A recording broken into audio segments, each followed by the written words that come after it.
Hello everyone, welcome to your own channel Calculus with IJ. This is Inderveer Jolly and you will get the best possible content on this channel.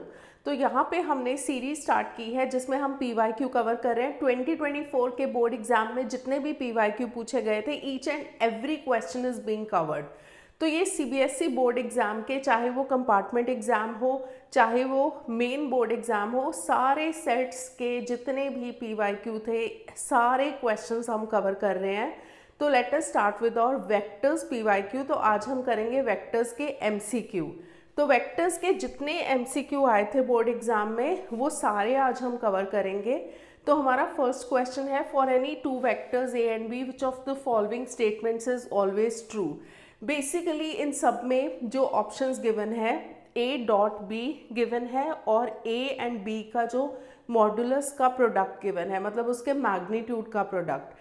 तो हमें ये पता है कि A.B का जो formula होता है that is equal to dot product का फॉर्मूला A का मैग्नीट्यूड B का magnitude into cos theta. That means यहाँ से हम कॉस थीटा को ले सकते हैं A.B upon magnitude of A magnitude of B। अब अगर हम पॉजिटिव वैल्यू देखें, सबको मॉडुलस में ले लें, तो कॉस थीटा की जो वैल्यू होती है, वैसे तो हमें पता है कि cos theta always lies between -1 and 1, पर यहाँ पे मॉडुलस है तो मॉडुलस में हम नेगेटिव वैल्यूज़ नहीं लेंगे। तो मॉड ऑफ कॉस थीटा हमेशा 0 एंड 1 के बीच में लाई करता है। दैट मीन्स ये वाली जो टर्म है राइट हैंड साइड वाली, इसका जो मॉडुलस होगा upon modulus A modulus B, ये भी लेस देन और इक्वल टू 1 होगा। जब इसको इस साइड लेके जाएंगे तो A.B का जो मैग्नीट्यूड है लेस देन और इक्वल टू A का मैग्नीट्यूड B का मैग्नीट्यूड। यहाँ पे हम सिंपली, क्योंकि A.B का हम मैग्नीट्यूड ले रहे हैं, तो मैग्नीट्यूड जो होगा सिंपली इसको A.B ले सकते हैं, तो magnitude of A into magnitude of B। क्योंकि अगर मैग्नीट्यूड नेगेटिव भी आ जाता है तो भी ये हमेशा इससे छोटा रहेगा, तो इस केस में ये ऑप्शन आएगा। इनफैक्ट ये रिजल्ट याद रखना है क्योंकि ये स्टैंडर्ड रिजल्ट है कि A.B जो होता है that is always less than और equal to magnitude of A into magnitude of B, which is option C। अब है हमारा second question, unit vector which is perpendicular to these vectors. दो वेक्टर्स हमें गिवन है और हमें एक यूनिट वेक्टर निकालना है जो इन दोनों के परपेंडिकुलर होता है। जब भी हमें कोई ऐसा वेक्टर निकालना होता है जो दो वेक्टर्स के परपेंडिकुलर हो, तो हम हमेशा क्रॉस प्रोडक्ट लेते हैं।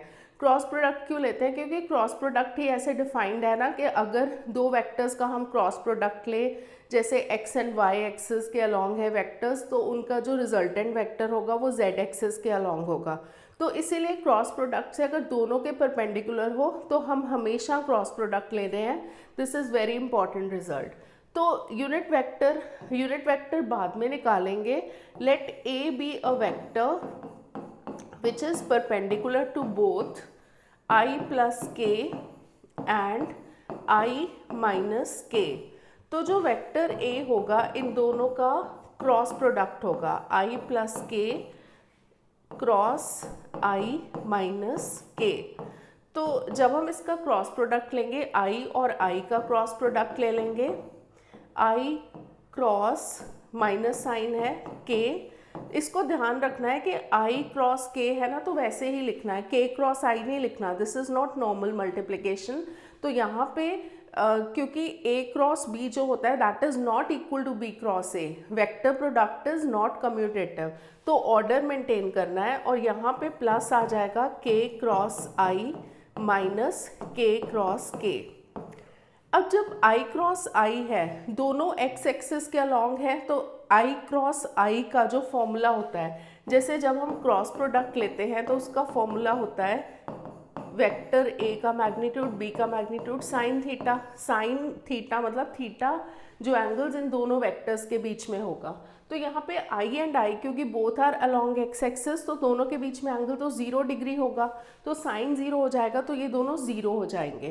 तो ये भी 0 हो जाएगा और ये भी 0 हो जाएगा। अब I क्रॉस K का हम कैसे लेते हैं? क्रॉस प्रोडक्ट में हम एक मेथड फॉलो करते हैं। देखो I के बाद J आता है, J के बाद K आता है, तो इसको ना हम इस ऑर्डर में लेते हैं I J K। तो आई क्रॉस जे जो होगा के वेक्टर होगा और जे क्रॉस के जो होगा वो आई होगा। पर अगर उल्टा चलना है इस ऑर्डर से तो आई क्रॉस के जो होगा वो माइनस जे होगा।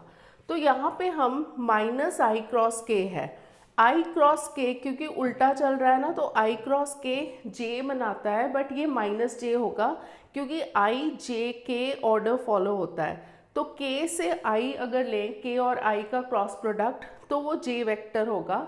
बट अगर आई क्रॉस के उल्टा लेते हैं तो माइनस जे होगा, माइनस ऑलरेडी है तो माइनस जे कैप हो जाएगा, प्लस के कैप क्रॉस आई कैप, तो के क्रॉस आई जो है वो सिंपली जे होगा। तो ये आ गया, this is negative negative positive हो जाएगा, j cap plus j cap is 2 j cap. अभी हमने सिर्फ वेक्टर निकाला है which is perpendicular to both these vectors, पर हमें यूनिट वेक्टर भी तो निकालना है। तो यूनिट वेक्टर जो होगा वो होगा A vector divided by its magnitude. A vector जो है वो तो 2 जे कैप है और इसका मैग्नीट्यूड क्या होगा, क्योंकि this is simply 0 I cap plus 2 j cap plus 0 के कैप, तो इसका जो मैग्नीट्यूड होगा, मैग्नीट्यूड इन सारे कोफिशिएंट्स के स्क्वायर्स का सम होता है, तो ये हो जाएगा 2 स्क्वायर, 2 स्क्वायर इज 4, 4 का स्क्वायर रूट इज 2 ओनली, तो answer is J cap which is option B. अब चलते हैं अपने थर्ड क्वेश्चन पे। असर्शन रीजनिंग का क्वेश्चन है, for any 2 non zero vectors A and B, A dot B is equal to B dot A, this is true, क्योंकि देखो dot product जो होता है या scalar product that is always commutative. Reason लिखा है for any 2 non zero vectors A cross A and B, A cross B is equal to B cross A, this is false, क्योंकि A cross B जो होता है वो negative of B cross A होता है, तो दिस इज फॉल्स। तो इसका ऑप्शन होगा assertion is true, reason is false. Next question, B dot C into vector A is a scalar quantity. जब हम b डॉट सी लेते हैं तो b डॉट सी जो होगा b का मैग्नीट्यूड, c का magnitude into cos theta, magnitude magnitude और ये एंगल की वैल्यू, ये तो स्केलर हो गया, बट इस स्केलर अंदर जो है वो स्केलर हो गया, बट बाहर तो वेक्टर से मल्टीप्लाई हो रहा है ना, तो ये स्केलर कैसे होगा, this is a vector quantity, तो ये होगा false. Then dot product of any 2 vectors is a scalar quantity, मतलब वेक्टर जब डॉट प्रोडक्ट लेते हैं वो ऑब्वियसली स्केलर होता है बाय डेफिनेशन, तो a dot b is always a scalar quantity, so this is true, तो assertion is false, reason is true. Next question है, वेक्टर a गिवन है, वेक्टर b गिवन है, a and b are collinear vectors which are not parallel, parallel vectors, perpendicular vectors, unit vectors. सबसे पहले हम देखते हैं are they parallel vectors. Parallel vector के लिए क्या होना चाहिए, जो आई कैप के कॉफिशिएंट्स है उनकी रेशो लो 2/1, जे कैप के कॉफिशिएंट की रेशो लो -1/1, के कैप के कॉफिशिएंट्स की रेशो लो 1/-1, ये दो तो इक्वल आ रहे हैं बस इसके इक्वल नहीं आ रहे। पैरेलल वेक्टर्स के लिए हमारे पास होना चाहिए a1/a2 is equal to b1/b2 is equal to c1/c2, तो ये पैरेलल वेक्टर्स तो नहीं है। अब परपेंडिकुलर के लिए चेक करते हैं, तो परपेंडिकुलर के लिए कंडीशन क्या होती है, a1 a2 plus b1 b2 plus c1 c2 जो है वो 0 के बराबर होता है, तो a1 a2 a1 b1 c1 आई कैप जे कैप के कैप के कॉफिशिएंट्स होंगे, a2 b2 c2 इसके आई कैप जे कैप के कैप के कॉफिशिएंट्स होंगे, तो 2 into 1 plus -1 into 1 plus 1 into -1, तो ये आ गया 2 -1 -1 विच इज 0, तो ये 0 आ गया, that means they are perpendicular vectors. ठीक है, तो बाकी ऑप्शंस चेक करने की जरूरत नहीं क्योंकि एक ही ऑप्शन करेक्ट होता है। सो next question is, vector A का मैग्नीट्यूड 2 गिवन है और के की वैल्यू -3 एंड 2 के बीच में लाई करती है, के ए की वैल्यू, के ए का मैग्नीट्यूड लिया है, मॉड्यूलस लिया है, तो उसकी वैल्यू किस में लाई करेगी, तो हमें के ए जो होगा बाय डेफिनेशन मॉड ऑफ के into magnitude of A vector होगा। मैग्नीट्यूड ऑफ ए वेक्टर तो 2 है, तो इसमें हम एंड पॉइंट्स पे चेक करते हैं। जब के की वैल्यू -3 होगी, व्हेन के इज -3, तो उस केस में के ए जो होगा वो होगा -3 इंटू ए का मैग्नीट्यूड तो 2 है, तो -3 का जो मॉडुलस लेंगे वो पॉजिटिव हो जाएगा, तो ये वैल्यू होगी 6। -3 एंड 2 के बीच में कहीं 0 भी लाई करता है, तो इसकी वैल्यू उस केस में 0 हो जाएगी क्योंकि k इज़ 0। और जब k 2 होगा तो k इंटू a जो होगा वो 2 इंटू 2 विच इज़ 4। तो 0, 4 एंड 6 तो आ रही है वैल्यूज़, मतलब 6 भी आ रही है। -6 to 4 नहीं है, 0 to 4 लेंगे तो वो गलत है, 4 to 6 लेंगे तो वो भी गलत है क्योंकि उसमें 0 नहीं आएगा, और 0 to 6 इज़ करेक्ट, तो ऑप्शन डी होगा क्योंकि 0 to 4 में ना 6 नहीं कवर हो रहा, बट 0 to 6 में 0, 4, 6 सब कवर हो रहा है। बेसिकली हमने एंड पॉइंट्स पे वैल्यू निकाल के देखी और हमने बीच में कहीं वैल्यू निकाल के देखी, तो उसके बीच में जो आएगा सारे के सारे पॉइंट्स कवर हो जाएंगे। तो नेक्स्ट क्वेश्चन पे चलते हैं। असर्शन रीजनिंग का क्वेश्चन है फिर से, projection of A on B. Projection of A on B का जो फॉर्मूला होता है वो होता है A dot B divided by B का magnitude, and projection of B on A का जो फॉर्मूला होता है, तो this is B on A, तो वो होता है B dot A divided by magnitude of A. तो obviously they are not equal, तो यहाँ पे लिखा है कि दोनों इक्वल होंगे, सो दिस इज फॉल्स। फिर सेकेंड लिखा है reason, angle between A and B is same as angle between B and A numerically. तो A dot B is equal to B dot A ही होता है, तो उन दोनों के बीच में जो एंगल होगा वो सेम रहेगा, दिस इज ट्रू। तो assertion is false, reason is true. Next question है फिर से असर्शन रीजनिंग का है, for any non zero unit vectors a dot minus A is equal to minus A dot A is equal to -1। इसमें देखो a dot minus ए जो होगा, a dot minus ए, क्योंकि यहाँ पे एक तो चीज़ है कि डॉट प्रोडक्ट लिया है दो वेक्टर्स का और वो कम्यूटेटिव है, तो ये पार्ट तो करेक्ट है। और इसकी जो वैल्यू होगी a डॉट माइनस ए, जैसे a डॉट बी जब हम लेते हैं तो वो होता है magnitude of a into magnitude of b into cos theta. यहाँ पे जब हम a डॉट माइनस ए लेंगे तो they are along the same, क्योंकि दोनों a एंड a वेक्टर है ना, तो उनके बीच में एंगल या तो 0 डिग्री होगा या 180 डिग्री होगा। तो a जो है, क्योंकि दोनों यूनिट वेक्टर्स हैं, तो इसका मैग्नीट्यूड भी 1 होगा, इसका मैग्नीट्यूड भी 1 होगा। तो इसका जो आंसर आएगा, क्योंकि ये पॉजिटिव डायरेक्शन है, ये नेगेटिव डायरेक्शन है, दोनों के बीच में एंगल होगा 180 डिग्री।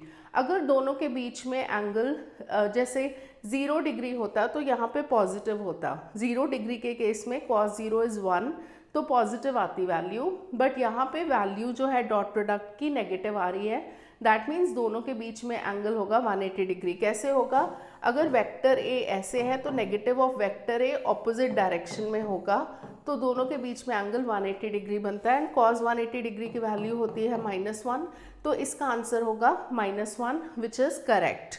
तो ये है true. Then angle between A and minus A is π/2। π/2 तो फॉल्स है, क्योंकि एंगल इन दोनों के बीच में सेम वेक्टर्स है ना, तो या तो 0 डिग्री होना चाहिए या पाई होना चाहिए। 0 डिग्री कब होगा, जब दोनों का साइन सेम होगा, एंड पाई कब होगा, जब दोनों का साइन ऑपोजिट होगा। तो यहाँ पे एंगल जो है वो पाई होना चाहिए। तो assertion is true, reason is false. तो हमारा नेक्स्ट क्वेश्चन है, A and B are two vectors such that magnitude of A is 1, magnitude of B is 2, A dot B की वैल्यू गिवन है, हमें angle between 2a and -b निकालना है। तो let the angle जो है दोनों के बीच में उसको ले लो थीटा। तो डॉट प्रोडक्ट का फॉर्मूला लगाएंगे, जो cos थीटा होता है that is equal to dot product, तो 2a dot -b dot product होगा अपॉन 2a का मैग्नीट्यूड इंटू -b का मैग्नीट्यूड। -b का जो मैग्नीट्यूड होगा that is same as b का मैग्नीट्यूड, क्योंकि मैग्नीट्यूड लेंगे तो उसकी लेंथ लेते हैं, तो पॉजिटिव वैल्यू लेंगे, नेगेटिव नहीं लेंगे। बट न्यूमरेटर में देखो ये स्केलर है 2, -2 बाहर ले लो, -1 एंड 2 स्केलर्स हैं, उनको बाहर ले लो, यहाँ पे a डॉट b लिख सकते हो। 2a का जो मैग्नीट्यूड होगा 2 इंटू 1 विच इज़ 2, b का मैग्नीट्यूड इज़ 2, तो यहाँ पे ये एक 2 एंड 2 कैंसिल हो गया, -1/2 into a dot b। a dot b की वैल्यू है √3, तो cos थीटा आ गया -√3/2। √3/2 अगर हम सिर्फ देखें, √3/2 जो cos की वैल्यू होती है वो होती है 30 डिग्री पे, तो cos theta is equal to -cos π/6 होगा विच इज़ 30 डिग्री अब देखो नेगेटिव साइन को एडजस्ट करने के लिए, क्योंकि नेगेटिव कॉज किस में होता है, second quadrant and third quadrant में, तो सेकंड क्वाड्रेंट में जो है इसकी वैल्यू हम निकालेंगे, क्योंकि अगर दो क्वाड्रेंट्स में नेगेटिव है तो जो पहले क्वाड्रेंट आता है उसमें वैल्यू निकालते हैं। सेकंड क्वाड्रेंट में लिखने के लिए इसको हम पाई माइनस पाई बाय 6 ले सकते हैं, क्योंकि cos pi minus theta is minus cos theta, तो इस वजह से तो ये हो जाएगा कॉस 5 पाई बाय 6। तो कॉस थीटा की वैल्यू कॉस 5 पाई बाय 6 है, तो थीटा होगा 5 pi by 6 which is option C. अब हम चलते हैं नेक्स्ट क्वेश्चन पे। वेक्टर्स गिवन है, vectors A, vector B, vector C represent the sides of an equilateral triangle, obtuse angle, isosceles या right angle triangle. Basically triangle तो सभी में है, हमें देखना है कि कौन सा होगा, तो उसके लिए हमें साइड्स ही निकालनी पड़ेंगी। जैसे ए का मैग्नीट्यूड निकालोगे, ए का मैग्नीट्यूड कैसे होता है, सारे कोफिशिएंट्स के स्क्वायर्स का सम कर दो, तो 2 का स्क्वायर इज 4, -1 का स्क्वायर इज 1, 1 का स्क्वायर इज 1, तो ये हो जाएगा √6। बी का मैग्नीट्यूड निकालोगे तो ये हो जाएगा √1 का स्क्वायर 1, -3 का स्क्वायर 9 एंड 5 का स्क्वायर 25, तो which is equal to √35। And C का जब मैग्नीट्यूड निकालोगे तो वो आएगा -3 का स्क्वायर विच इज़ 9, 4 का स्क्वायर 16, अगेन 4 का स्क्वायर 16, तो 16 16 32 प्लस 9 विच इज़ √41। जब हम इनके होल स्क्वायर लेंगे तो इस साइड का जो होल स्क्वायर आएगा वो 6 आएगा, इसका होल स्क्वायर आएगा 35 आएगा, और इसका होल स्क्वायर जो होगा वो आएगा 41। तो हमें ये पता चल रहा है कि 6 + 35 इज इक्वल टू 41 होता है। तो by converse of Pythagoras theorem, अगर एक साइड का स्क्वायर जो है वो sum of squares of other two sides होगा तो वो राइट ट्राइंगल होगा। So this is a right angle triangle which is option D। अब हम चलते हैं नेक्स्ट क्वेश्चन पे। A is any vector such that A का जो मैग्नीट्यूड है वो A के ही बराबर है, देन वैल्यू ऑफ ये वाले वेक्टर्स हमें निकालनी है। पहले ना इसकी फर्स्ट टर्म की वैल्यू निकालते हैं, क्योंकि A कोई भी वेक्टर है तो A को हम ले सकते हैं xi cap plus yj cap plus zk cap. जब हम A क्रॉस i कैप निकालेंगे, मैग्नीट्यूड बाद में लेते हैं, तो A क्रॉस i कैप मतलब xi cap plus yj cap plus zk cap और क्रॉस i कैप। जब हम इसका क्रॉस इसके साथ लेंगे, i cap cross i cap हमेशा 0 होता है, तो ये टर्म 0 हो जाएगी। जब हम इसको और इसको लेंगे तो ये हो जाएगा yj cap cross i cap plus इसको और इसको लेंगे तो zk cap cross i cap. अब जैसे i j k का रिलेशन क्या होता है, i से j से k क्लॉकवाइज डायरेक्शन में लेते हैं, मतलब यहाँ पे हम देखेंगे j क्रॉस i अपनी डायरेक्शन से ऑपोजिट जा रहा है, तो j क्रॉस i जो है, अगर i क्रॉस j होता तो वो सिंपली k होता, बट j क्रॉस i उल्टा जा रहा है तो वो -k होगा। So this is y into -k cap plus z into k cross i होगा, क्योंकि सेम डायरेक्शन के अकॉर्डिंग जा रहा है, तो वो होगा j कैप। तो यहाँ पे हम अब इसका मॉड्यूलस लेंगे, मैग्नीट्यूड लेंगे सॉरी, तो मैग्नीट्यूड जब लेते हैं तो वो हो जाता है माइनस जो भी है इसका कोफिशिएंट -y का स्क्वायर प्लस z का स्क्वायर, तो ये आएगा √y² प्लस z²। पर हमें मैग्नीट्यूड का होल स्क्वायर निकालना है, तो मैग्नीट्यूड का होल स्क्वायर होगा y² प्लस z²। इसी तरह अगर हम देखें कि a क्रॉस j वेक्टर क्या होगा, तो a क्रॉस j मतलब इसको हम j कैप से मल्टीप्लाई कर रहे हैं, तो i cross j first term आएगी, तो x into i cross j है वो हो जाएगा k कैप, और यहाँ पे j और j वाली टर्म तो 0 हो जाएगी। देन यहाँ पे k क्रॉस j कैप आएगा, तो k क्रॉस j फिर से डायरेक्शन से ऑपोजिट चला गया, तो वो -i कैप हो जाएगा, तो ये हो जाएगा z इंटू -i कैप। जब हम इसका मैग्नीट्यूड निकालेंगे और मैग्नीट्यूड का होल स्क्वायर करेंगे तो वो आएगा x² प्लस z²। तो इसमें पैटर्न पता चल गया कि a क्रॉस i जो है y प्लस z आ रहा है, मतलब उसमें x वाली टर्म मिसिंग है। a क्रॉस j में x प्लस z आ रहा है, मतलब y वाली टर्म मिसिंग है। तो ऑब्वियसली जो a क्रॉस k होगा उसमें कौन सी वाली टर्म मिसिंग होगी, क्योंकि k cap is along z axis, तो z वाली टर्म मिसिंग होगी, तो x² प्लस y² आएगा। अब हम इन सब का सम निकालेंगे, ये होल स्क्वायर्स का, ये होल स्क्वायर है, तो ये होल स्क्वायर्स का जब सम निकालेंगे वो 2 times X square plus Y square plus Z square आ रहा है। X square plus Y square plus Z square क्या है? अगर ये ए वेक्टर है तो ए का जो मैग्नीट्यूड होगा वो होगा X square plus Y square plus Z square, तो सिंपली ए वेक्टर का मैग्नीट्यूड है। बट हमें क्वेश्चन में गिवन है कि उसका होल स्क्वायर होगा, तो यहाँ पे हमें क्वेश्चन में गिवन है कि a का जो मैग्नीट्यूड है वो स्मॉल a के ही बराबर है, तो ये हो जाएगा 2a स्क्वायर। तो answer is 2a square which is option B. So next question है a vector perpendicular to this line is, तो बेसिकली ये वेक्टर्स एंड समझ लो 3D, मोस्टली 3D का ही क्वेश्चन है, तो उसकी इंटीग्रेटेड प्रॉब्लम है। बट वेक्टर अगर कोई परपेंडिकुलर होता है तो परपेंडिकुलर के लिए हमारे पास कंडीशन होती है a1 a2 plus b1 b2 plus c1 c2 is equal to 0। अब ये जो लाइन गिवन है तो line is equal to a vector plus lambda b vector होगा। ये वाला जो वेक्टर है ये b वेक्टर है, डायरेक्शन रेशोज वाला वेक्टर है।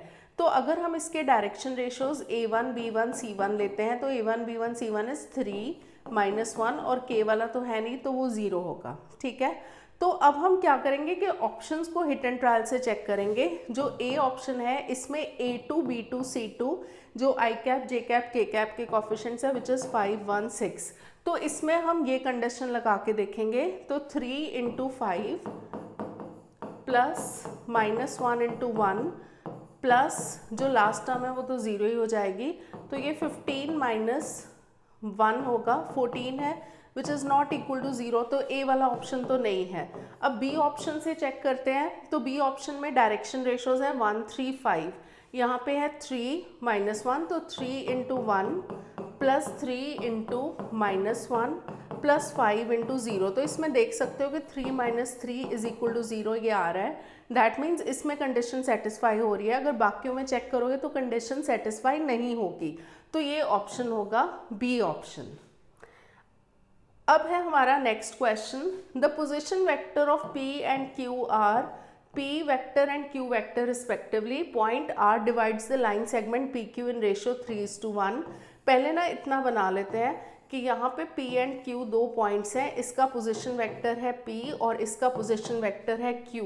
यहाँ पे कोई जो पॉइंट r है वो इसको 3:1 रेशियो में डिवाइड कर रहा है and s is the mid point of pr, इसका मिड पॉइंट s है। s को छोड़ते हैं, पहले हम r के कोऑर्डिनेट्स निकालते हैं, r का पोजीशन वेक्टर निकालते हैं। तो r का जो पोजीशन वेक्टर है उसको OR लिखते हैं। तो बेसिकली क्या होता है 3 इस रेशियो को इसके साथ लेते हैं तो 3q प्लस इस 1 को इसके साथ लेंगे 1 × p अपॉन रेशियोज का सम लेते हैं, तो ये आ गया p प्लस 3q अपॉन 4। तो this is position vector of r। अब हमें क्वेश्चन में गिवन है कि s जो है वो मिड पॉइंट ऑफ pr है, तो p is vector p and r is this. तो s का जो पोजीशन वेक्टर होगा उसमें हम क्या करेंगे, जो p का पोजीशन वेक्टर है r का पोजीशन वेक्टर है उसको 2 से डिवाइड करेंगे। तो OP जो है वो तो सिंपली p है और OR है वो p प्लस 3q अपॉन 4 है डिवाइडेड बाय 2। जब हम LCM लेंगे तो 4p cap p vector plus 3q, LCM 4 है नीचे चला जाएगा तो 2 × 4 हो जाएगा 8। Answer is 5p plus 3q upon 8 जो कि r का पोजीशन वेक्टर है। तो 5p plus 3q upon 8 which is option D. अब है नेक्स्ट क्वेश्चन, ये जो 3 वेक्टर्स हमें गिवन है they represent sides of a right angle triangle. तो पहले हम देखते हैं कि whether they form sides of a right angle triangle और नॉट। वेक्टर a का मैग्नीट्यूड होल स्क्वायर ही ले लेते हैं सीधा, होल स्क्वायर वैसे a का मैग्नीट्यूड रूट में लेते हैं तो होल स्क्वायर में सीधा रूट हटा देते हैं। 6 का स्क्वायर 36, 2 का स्क्वायर 4, 8 का स्क्वायर 64, तो 40 ये हो जाएगा 104। देन वेक्टर b का जो मैग्नीट्यूड का होल स्क्वायर होगा वो होगा 10 का स्क्वायर इज 100, -2 का स्क्वायर इज 4 एंड -6 का square is 36 which is equal to 140।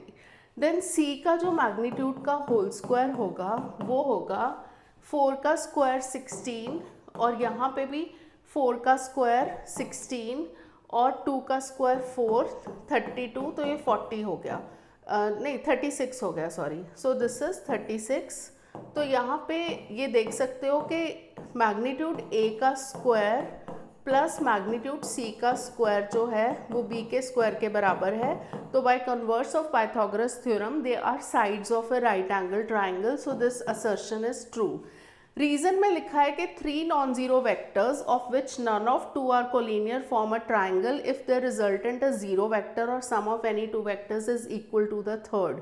मतलब अगर ट्राइंगल कैसे बनता है, ट्राइंगल में देखो या तो ये होता है, अगर ये एक ट्राइंगल बन रहा है तो इसमें ए बी बी सी सी ए अगर सेम ऑर्डर में हो तो A B plus B C plus C A जो होगा, इनका रिजल्टेंट वेक्टर जो होगा वो A B plus B C है ना, बी पे ख़त्म हो रहा है, बी से स्टार्ट हो रहा है, तो वो ए सी प्लस सी ए हो जाएगा विच इज़ ए ए, जो कि ज़ीरो वेक्टर होगा। तो अगर हम ट्राइंगल के तीनों वेक्टर्स को सेम ऑर्डर में लेते हैं तो फिर उस केस में रिजल्टेंट है ज़ीरो वेक्टर। अगर हम सेम ऑर्डर में नहीं लेते तो उस केस में क्या होता है, A B plus B C, यहाँ पे A B plus B C same order नहीं है ना, तो ये जो ए सी होगा वो resultant of A B plus B C होगा triangle law of vector addition के साथ। So this is also true. तो दोनों स्टेटमेंट्स ट्रू हैं, बट यहाँ पे इससे ये थोड़ी आ रहा है, मतलब यहाँ पे तो कॉन्वर्स ऑफ पाइथागोरस होगा ना रीज़न, तो इसका ऑप्शन होगा कि A and R true but it is R is not correct explanation of A. जो हमें ऑप्शंस गिवन होते हैं ना तो उसमें बी वाला ऑप्शन होगा। So this is not correct explanation of A. So अब हम चलते हैं अपने नेक्स्ट क्वेश्चन पे। Vectors A and B are given, vector A का मैग्नीट्यूड गिवन है, बी का मैग्नीट्यूड गिवन है, then A cross B is a unit vector if angle between A and B is, तो बेसिकली हमें given है A cross B जो है that is unit vector. A cross B की definition होती है ए का मैग्नीट्यूड बी का मैग्नीट्यूड इंटू साइन थीटा जो होगा यूनिट वेक्टर। यहाँ पे मैग्नीट्यूड, अब डबल मैग्नीट्यूड लेने का कोई फ़ायदा नहीं, डबल मॉड, तो इसकी वैल्यू लगा दो, ये है √3 और b की वैल्यू है 2/√3 into sine theta is equal to 1। Modulus हटा देते हैं, बेसिकली मॉडुलस के लिए हमें क्या करना है, नेगेटिव वैल्यू नहीं लेनी साइन की, मतलब पॉजिटिव ही लेनी है। तो साइन थीटा हो जाएगा 1/2, 1/2 इसकी वैल्यू होती है 30 डिग्री पे विच इज़ π/6, तो theta is equal to π/6 is the answer which is option C. So next question है, vector A B and C given है, projection of C minus B along ए।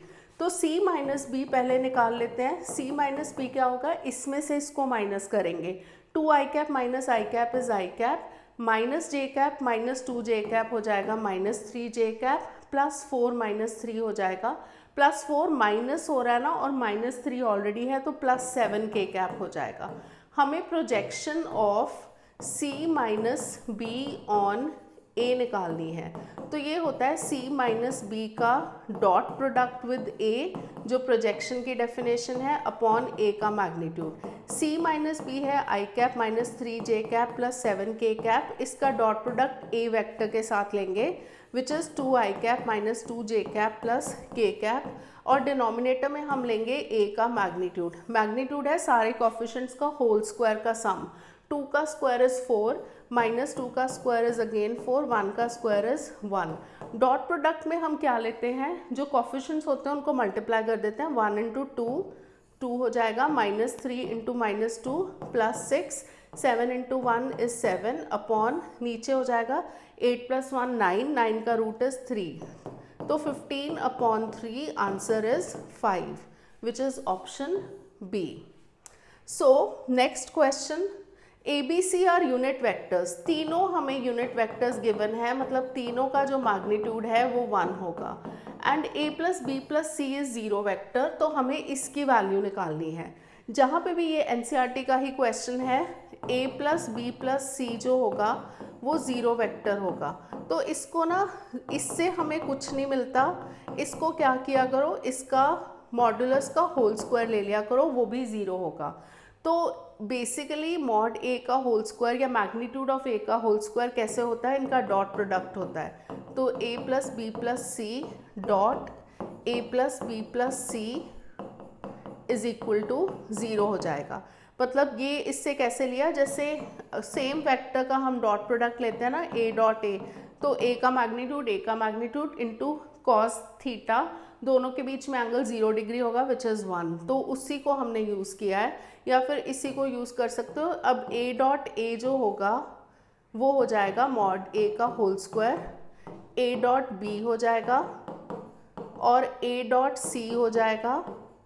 यहाँ पे b का जब डॉट प्रोडक्ट लेंगे तो b डॉट b जो होगा b के मैग्नीट्यूड का होल स्क्वायर हो जाएगा, and b dot c plus c का जब लेंगे c डॉट a हो जाएगा एंड c डॉट b हो जाएगा, एंड c का मैग्नीट्यूड का होल स्क्वायर। अब ये जो मैग्नीट्यूड के होल स्क्वायर है ना, इन सब की वैल्यू 1 गिवन है, क्योंकि यूनिट वेक्टर है तो 1 प्लस 1 प्लस 1 हो जाएगा 3। अब ये जो a डॉट b है वो b डॉट a के बराबर होगा, क्योंकि डॉट प्रोडक्ट जो होता है वो कम्यूटेटिव होता है। तो इसी तरह ये जो b डॉट c है c डॉट b के बराबर होगा, c डॉट a है वो a डॉट c के बराबर होगा। तो इनको 2 टाइम्स ले लेते हैं, तो 2 times a dot b plus b dot c plus c dot a जो होगा that will be equal to 0। जब 3 को उस साइड लेके जाएंगे तो 2 टाइम्स ये पूरी टर्म इज इक्वल टू -3 हो जाएगा। जब 2 को भी उस साइड लेके आएंगे तो a dot b plus b dot c plus c dot a की वैल्यू हो जाएगी -3/2। तो यही हमें निकालना था, तो answer is -3/2। So next question है, theta is the angle between two unit vectors a cap and b cap such that sin theta is 3/5 a cap dot b cap निकालना है। तो इसका जो डॉट प्रोडक्ट होता है उसका फॉर्मूला होता है a का मैग्नीट्यूड b का magnitude into cos theta. a and b दोनों यूनिट वेक्टर्स हैं तो दोनों का मैग्नीट्यूड 1 होगा, तो this is simply cos theta.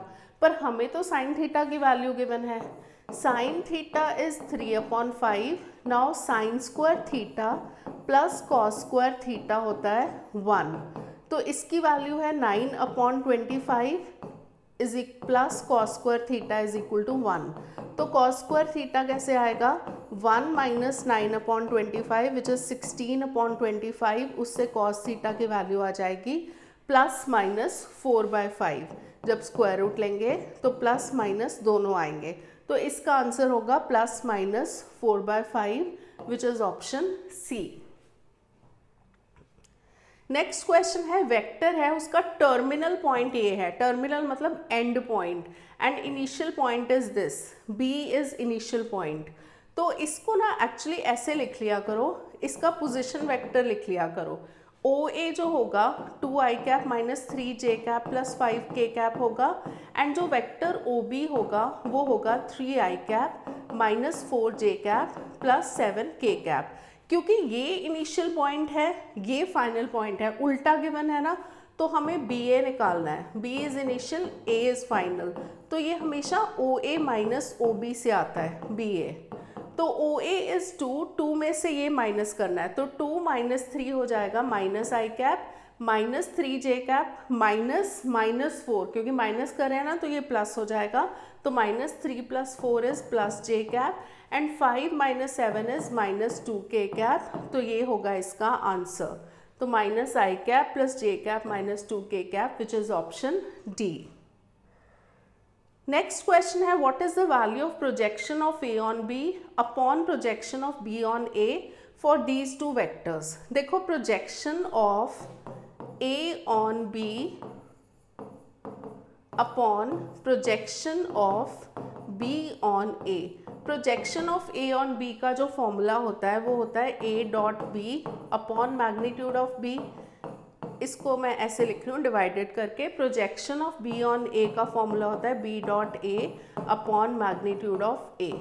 तो A dot B upon B का मैग्नीट्यूड इन A का magnitude upon B dot A। Now scalar product is commutative, मतलब A डॉट B जो है वो B डॉट A के इक्वल होगा, तो ये दोनों कैंसिल हो गए, तो बेसिकली ये A का मैग्नीट्यूड अपॉन B का मैग्नीट्यूड आएगा। A का मैग्नीट्यूड सारे जो कॉफिशेंट्स हैं उनके कॉफिशेंट्स के स्क्वायर्स का सम 2 का स्क्वायर 4, -3 का स्क्वायर 9, -6 का स्क्वायर 36, और जो b का मैग्नीट्यूड आएगा वो आएगा 2 का स्क्वायर 4, फिर से -2 का स्क्वायर विच इज़ 4 एंड 1 का स्क्वायर विच इज़ 1। ये हो गया ऊपर 49 which is 7 and 4 8 9 which is 3। तो 7/3 is the value which is option B. So next question है a and b are two vectors such that a dot b is greater than 0 and ab का जो magnitude है a cross b के magnitude के equal है, तो हमें angle between a and b निकालना है। तो इस क्वेश्चन में हम यहाँ से स्टार्ट करते हैं। a dot b is equal to a cross b होगा। a डॉट b होता है a का मैग्नीट्यूड b का मैग्नीट्यूड इंटू कॉस थीटा, और ये होगा a का मैग्नीट्यूड b का magnitude into sine theta. Actually इसी में पॉजिटिव वैल्यू ले लो, इसमें तो लेने की ज़रूरत नहीं है। तो a b दोनों कैंसिल हो जाएंगे, तो cos theta is equal to sine theta. Modulus है, हमें नहीं पता पॉजिटिव है कि नेगेटिव है, बट यहाँ पे गिवन है ना कि a dot b greater than 0 है, तो इसका फॉर्मूला होता है a का मैग्नीट्यूड b का magnitude into cos theta is greater than 0। ये तो पॉजिटिव ही होंगे, मतलब कॉस थीटा ग्रेटर देन 0 होगा। अब यहाँ पे cos theta is equal to sine theta है ना, तो इक्वल तो तभी होंगे ना, पॉजिटिव नेगेटिव के बराबर तो होगा नहीं। तो ये भी पॉजिटिव होगा क्योंकि कॉस थीटा पॉजिटिव है, तो इसको उस साइड ले जाओ। तो टैन थीटा इज़ 1, कि कब वैल्यू होती है टैन थीटा की 1, π/4 पे, तो answer will be π/4। Next question है, these two vectors are collinear if value of lambda is. Collinear basically parallel vectors ही होते हैं। Collinear lie on the same line, तो उसमें हम पैरेलल वाली ही कंडीशन लगाते हैं कि a1 upon a2 is equal to b1 upon b2 is equal to c1 upon c2। a1 b1 c1 इसके कोफिशिएंट, तो 2 upon 3 is equal to -4 upon -6 is equal to lambda upon 1। ये भी 2 upon 3 ही हो जाएगा, तो लैम्डा अपॉन 1 इज 2 अपॉन 3, तो lambda की value हो जाएगी यहाँ पे lambda is equal to 2 upon 3 which is option D. Next question है, if the points with these position vectors, ये कोलिनियर हैं, तो फर्स्ट पॉइंट को a पॉइंट ले लो, दूसरे को b, तीसरे को c, तो इसका पोजीशन वेक्टर OA ले लो 10i cap plus 3j cap, and इसको ले लो OB which is 12i cap minus 5j cap, and third को ले लो OC which is ai cap plus 11j cap. अब ये कोलिनियर है, तो सबसे पहले ना इससे AB निकालते हैं। AB कैसे होगा, OB माइनस OE करके आएगा। हमेशा ना AB वेक्टर निकालते हैं, इसमें इसके पोजीशन वेक्टर में से इसको माइनस करते हैं, सेकंड में से फर्स्ट वाले को माइनस करते हैं। OB minus OA 12 minus 10 is 2i cap minus 5 minus 3 minus 8j cap. अब हम BC निकालेंगे। अब देखो सेम कॉमन पॉइंट आ गया ना, तो कोलिनियर है वेक्टर्स। BC होगा OC minus OA, OC minus OB, तो A minus 12i cap plus 11 minus minus 5 है, तो वो हो जाएगा 11 plus 5 which is 16j cap. अब ये कोलिनियर है, तो इसमें भी हम कंडीशन लगाएंगे A1 upon A2, B1 upon B2, C1 upon C2 वाली टर्म तो हमारे पास है नहीं, K वाली टर्म, तो 2 upon A minus 12 is equal to minus 8 upon 16। 2 upon A minus 12 is equal to minus 8 upon 16 is minus 1/2, cross multiply कर दो, 4 is equal to minus A plus 12, तो A हो जाएगा 12 माइनस 4, A की वैल्यू is 8 which is option C। अब हम चलते हैं नेक्स्ट क्वेश्चन पे। Unit vector perpendicular to both the vectors. कोई भी वेक्टर जो होता है दोनों के परपेंडिकुलर हो, वो उनके क्रॉस प्रोडक्ट के बराबर होता है, तो उसको वेक्टर लेंगे और यूनिट हम बाद में निकालेंगे। तो पहले क्रॉस प्रोडक्ट निकालेंगे, तो उसके लिए डिटर्मिनेंट यूज़ करना पड़ता है। तो A के कोफिशिएंट्स हैं -2, 2 एंड -3, B के कोफिशिएंट्स हैं 1, -1 एंड 1। इसका जब हम क्रॉस प्रोडक्ट निकालेंगे तो ये 2 -3 -1 हो जाएगा, minus j cap -2 plus 3 is 1 plus k cap, ये हो जाएगा 2 - 2 विच इज़ 0, तो -i cap minus j cap. इसका हमें यूनिट वेक्टर निकालना है। हमने वो वेक्टर तो निकाल लिया which is perpendicular to both the vectors, but अब हमें इसका यूनिट वेक्टर निकालना है। तो सी कैप होगा C vector divided by its magnitude. C का जो मैग्नीट्यूड है वो दोनों कोफिशिएंट्स का होल स्क्वायर है, -1 का स्क्वायर 1, -1 का स्क्वायर 1 विच इज़ √2। तो C is -i cap -j cap upon √2 is the answer. तो ये है ऑप्शन सी। अब हमारा नेक्स्ट क्वेश्चन है area of a parallelogram adjacent sides are represented by A and B. Area of parallelogram का जो formula होता है वो ए क्रॉस बी का मैग्नीट्यूड होता है। तो सबसे पहले ए क्रॉस बी निकालेंगे। ए क्रॉस बी के लिए ऑब्वियसली हम डिटर्मिनेंट मेथड यूज़ करेंगे क्योंकि क्रॉस प्रोडक्ट निकालने के लिए यही मेथड है। ए के कोफिशिएंट्स है 5, 2, 1 और बी के कोफिशिएंट्स है 3, 4, 2। तो ये हो जाएगा I cap 4 -4 0 -j cap into 10 -3 7 plus K cap into ये और ये स्किप करके जैसे डिटर्मिनेंट सॉल्व करते हैं 20 - 6 14। तो ये हो जाएगा -7 j कैप प्लस 14 के कैप। अब हमें इसका मैग्नीट्यूड निकालना है तो दोनों कोफिशिएंट्स का होल स्क्वायर लेंगे। -7 का स्क्वायर इज़ 49 एंड 14 का स्क्वायर इज़ 196। जब हम ऐड करेंगे तो ये आएगा 255। 255 के फैक्टर्स बनाएंगे, सॉरी 245 आएगा। 245 के फैक्टर्स बनाएंगे। 5 4 ज़ा 20, 5 9 ज़ा 45, 7 7। तो ये 5 × 7 × 7 आ गया, 7 का पेयर बन गया। तो 7√5 इज़ द आंसर। तो विच इज़ ऑप्शन बी। तो ये हमारे वेक्टर्स के जितने भी MCQ थे जो 2024 बोर्ड एग्जाम में पूछे गए थे सारे के सारे कवर हो गए हैं। I hope that all of you are following the videos and please give it a like, share it with your friends, and please do subscribe to the channel. It gives a lot of encouragement. Thank you for watching.